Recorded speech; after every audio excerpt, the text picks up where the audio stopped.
Filing ng kandidatura para sa pagka-SSG sa Patnubay Academy at Mother Teresa Colegio de Noveleta, nagsimula na, ilang mga kandidato, naghain ng kandidatura.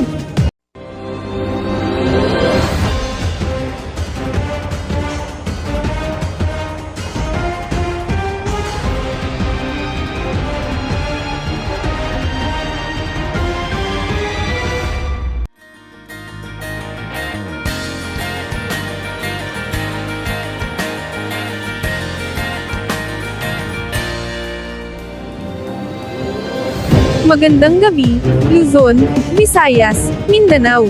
Mga kabalitaan, filing ng kandidatura para sa pagka-SSG sa Patnubay Academy sa Noveleta, Cavite, nagsimula na. Ilang mga kandidato na nasa kani-kanilang partido, naghain na. Nakatutok si Alger Aquino. Nagsimula na ang paghahain ng kandidatura para sa halalan sa pagka-SSG sa Patnubay Academy at Mother Teresa Colegio de Noveleta sa Noveleta, Cavite. Dalawang partido ang maglalaban sa halalan samantalang may independent candidate.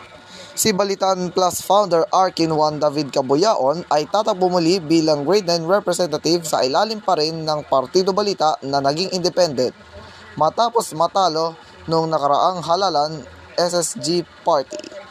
Posible sa Lunes o anumang araw sa susunod na linggo magsisimula ang SSG elections. Para sa Balitaan Plus, Aljor Aquino, nakatutok 40 oras.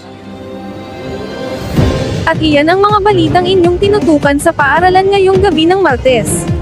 Sa ngalan ni Arkin Juan David Cabuyaon at Balitaan Plus AI Reporter, Selina Asmara, ako po si Balitaan Plus AI Reporter Jane Sarmienta. At ako naman si Balitaan Plus AI Reporter, Aldrin Marcel Abante. Ito ang Balitaan Plus, balitang higit pa sa katotohanan, balitang walang pamumulitika, balitang pampaaralan. Dahil hindi nagsisinungaling ang balita, nakatutok kami, 40 oras.